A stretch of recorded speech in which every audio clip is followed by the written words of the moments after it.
جن کے بارے میں اللہ کے نبی نے فرمایا اسد من اسد اللہ، یہ علی اللہ کے شیروں میں سے ایک شیر ہے۔ یہ حضرت علی فاتح خیبر داماد نبی حضرت علی رضی اللہ تعالی عنہ، حضرت فاطمہ الزہرا رضی اللہ تعالی عنہ کے گھر تشریف لاتے، اپنے گھر آتے ہیں، رات کا سناٹا ہے، آخری پہر ہوتا ہے، اپنے گھر میں آتے اور حضرت علی حضرت فاطمہ سے فرماتے ہیں اے آئے فاطمہ کھانا کھا لیے ہو؟ حضرت فاطمہ فرماتے ہیں کہ نہیں، میں نے کھانا نہیں کھایا، تمہارے انتظار میں تھی، تمہارے انتظار میں تھی۔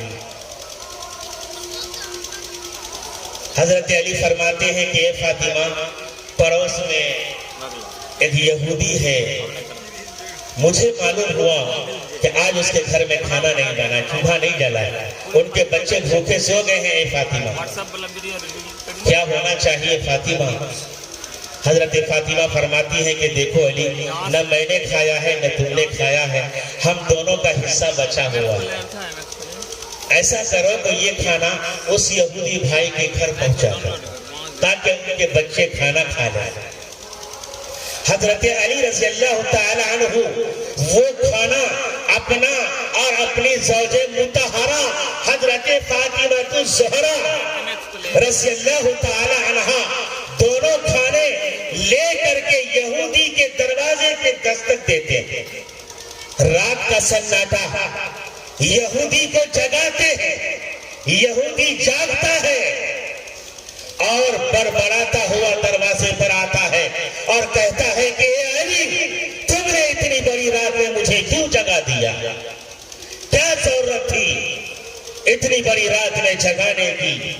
اے میرے دوستو، آپ جانتے ہیں کہ یہود ایک ایسی قوم ہے جو اسلام کا سب سے بڑا دشمن ہے، جو ازل سے لے کے آج تک یہود اسلام اور مسلمانوں کے پکے دشمن ہیں، جن کی سازشیں، جن کی ناپاک منصوبے ہر زمانے ہر دور کے اندر آشکارا رہے ہیں، وہی یہود کے دروازے پر اللہ کے نبی کا دیوانہ حضرت علی کرم اللہ وجہہ کھانا لے کر حاضر ہے۔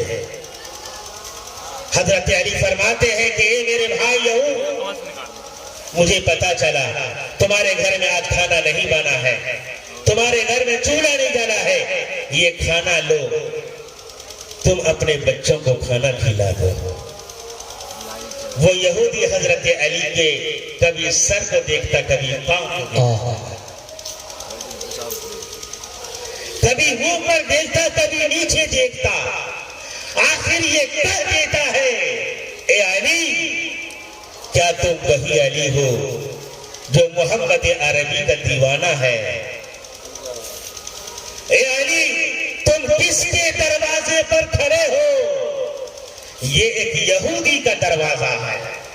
اے علی، تمہیں نہیں معلوم کہ اس وقت اس دھرتی پر مسلمانوں کا، اسلام کا اگر کوئی سب سے بڑا اور کھلم کھلا دشمن ہے تو وہ قوم یہود ہے۔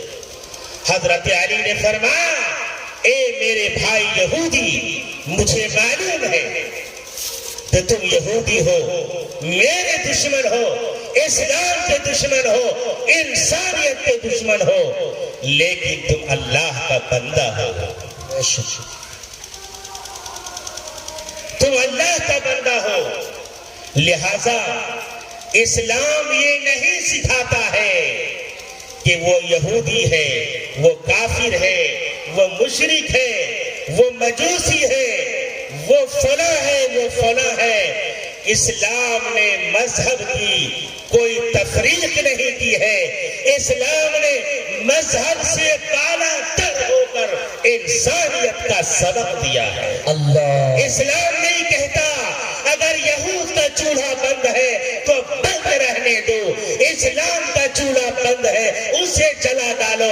اسلام یہ نہیں سبق دیتا، اسلام یہ سبق دیتا ہے چاہے پڑوسی، چاہے ہندو بھائی ہو، چاہے مسلمان ہو، چاہے یہودی ہو، چاہے عیسائی ہو، چاہے سکھ ہو، کوئی بھی دھرم سے تعلق رکھنے والا ہو، اگر اس کے گھر میں چولہا نہیں جلا ہے، اے مسلمانوں تم اپنے پڑوس بھائی کے گھر کا خیال کرو۔ حضرت علی نے فرمایا اس لیے میں تمہارے گھر یہ کھانا لے کر کے حاضر ہوا ہوں۔ چنانچہ اس یہودی نے یہ اقرار کیا، حضرت علی کے سامنے نے یہ اعتراف کیا کہ اے علی اب میں نے مان لیا کہ اسلام سچا مذہب ہے، سچائی کا علم بردار ہے، سچائی کا پیغمبر ہے، یہ سچائی کی دعوت دیتا ہے، یہ سچائی کا پیغام دیتا ہے، یہ محبت کا پیغام دیتا ہے، یہ انسانیت کا پیغام دیتا ہے۔ اے علی میں تمہارا کھانا ضرور کھاؤں گا، لیکن مجھے سب سے پہلے محمد عربی صلی اللہ علیہ وسلم کے دربار میں لے چلو، جہاں سے تم نے یہ اخلاق پایا ہے، جہاں سے تم نے یہ انسانیت کا درس پایا ہے، یہ انسانیت کے ساتھ ہمدردی اور یہ محبت اور یہ غمگساری تم نے پائی ہے، مجھے بھی اسی دربار میں لے چلو۔ اے علی یہ کھانا مسلمان کا ہے، میں یہودی بن کر نہیں چاہتا ہوں کھانا، بلکہ یہ مسلمان کا کھانا بھی میں مسلمان بن کر ہی کھانا چاہتا ہوں، مجھے لے چلو اسی نبی کے دربار میں، مجھے بھی اسلام کا کلمہ پڑھاؤ۔ اے علی تم گواہ بن جاؤ میرے اسلام کا۔ اس یہودی نے حضرت علی کے سامنے میں رسول پاک صلی اللہ علیہ وسلم کے دربار میں اسلام کا کلمہ پڑھ کر کے نور اسلام سے مشرف ہو گیا، اسلام کا کلمہ پڑھ کر کے مسلمان ہو گیا، اور مسلمان ہی نہیں بلکہ اسلام کا مبلغ بن گیا۔ اللہ کے نبی نے فرمایا وَمُقْسِيَ الْعُرْيَانِ وَمُطْعِمَ الْجَيَانِ، ارے بھوکوں کو کھانا کھلانے والا شخص اللہ کی نگاہوں میں ایسا ہے کہ جس کے لیے جنت انتظار کرتی ہے ملاقات کے لیے۔ اور آخر میں پانچواں شخص اللہ کے نبی نے فرمایا وَمَنْ صَلَّ عَلَى حَبِيبِ الرَّحْمَانِ، جو میرے اوپر درود بھیجتا ہے۔ دنیا میں اللہ تبارک و تعالیٰ کی جنت اس کی ملاقات کے لیے انتظار کرتی ہے، اس کی دیدار کے لیے تمنا کرتی ہے، مشتاق نظر رہتی ہے۔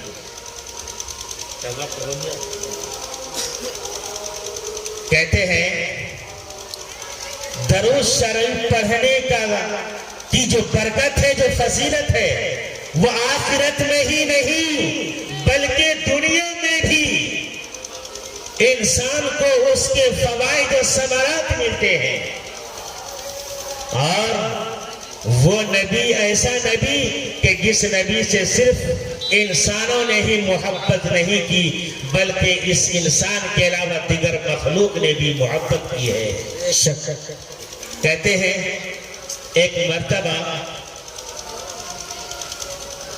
ایک مچھیرا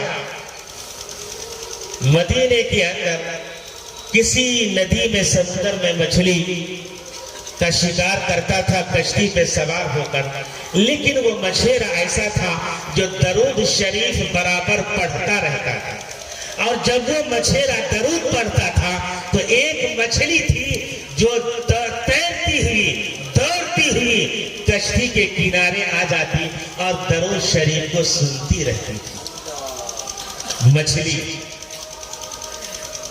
ہر روز کا یہی معمول تھا اس مچھیرے کا، مچھلی شکار کرنے جاتا، کشتی پہ سوار ہو کر چلتا اور درود شریف کا ہمیشہ ورد رکھتا اپنی زبان پر، اور وہی مچھلی آتی اور اس درود شریف کو سنتی رہتی تھی، اور جب وہ مچھیرا چل دیتا تو مچھلی بھی وہاں سے چل دیتی تھی۔ ایک دن اتفاق ہوا کہ مچھیرا کے ہاتھوں وہی مچھلی شکار ہو گئی، جو مچھلی روزانہ اس مچھیرے کی زبان سے ورد کلمات درود شریف کو سنا کرتی تھی، آج وہی شکار ہو گئی۔ مچھیرا مچھلی کو لے کر مدینے کی بازار میں بیچنے کے لیے لایا، بہت خوبصورت مچھلی۔